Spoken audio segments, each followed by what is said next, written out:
सबसे पहला नवरात्रे का व्रत, नवरात्रे की उपासना सबसे पहले किसने करी थी? भगवान राम ने। अश्विन के नवरात्रे में भगवान राम ने 9 दिन तक कलश की स्थापना कर लंकाधिपति रावण को मारने के लिए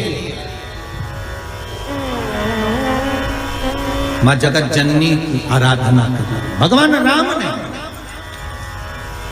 मां जगत जननी की आराधना, मां जगदम्बा की आराधना। और कहते हैं मेरे राम ने प्रतिदिन मां आद्यशक्ति को निमंत्रण दिया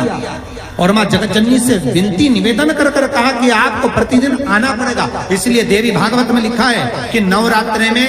एक दिन, जैसे प्रतिपदा है, पहला दिन है तो एक कन्या का पूजन करो, द्वितीया है तो 2 कन्या का पूजन करो, तृतीया है तो 3 कन्या का पूजन करो, चतुर्थी है तो 4 कन्या का पूजन करो, पंचमी है 5 कन्या का पूजन करो, छठ है 6 कन्या का पूजन करो, सप्तमी है 7 कन्या का पूजन करो, अष्टमी है 8 कन्या का पूजन करो, नवमी है, जम के बोलो,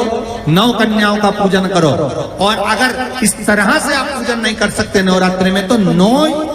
कन्याओं का पूजन एक साथ या तो अष्टमी के दिन या नवमी के दिन कर दो, या मध्य में बीच में भी आप कर सकते हो एक साथ। पर अगर आपकी कोई कामना है, आपकी कोई इच्छा है, मालूम पड़े, जैसे कई लोग कहते हैं कि हमारी इच्छा है, हमारी वो मकान नहीं बिक रहा, या हमारी वो जमीन नहीं खरीदी जा रही, या हमारी कोई कंपनी नहीं डल रही, या हमारे काम में ये अड़चन आ रही है, तो नवरात्रे में 4 नवरात्रे में से किसी भी नवरात्रे में आप नियम बना लो कि एक कलश की स्थापना कर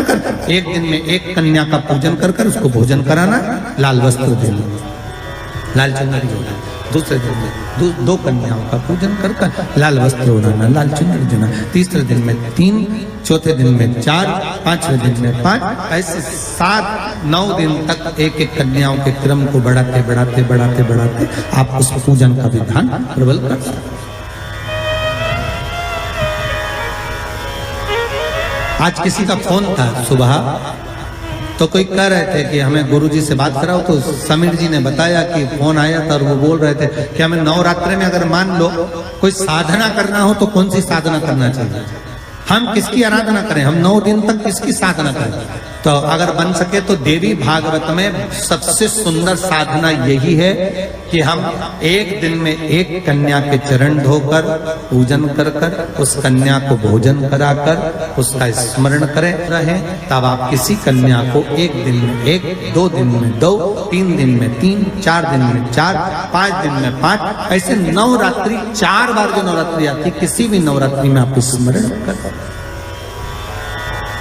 उसका फल मिलेगा।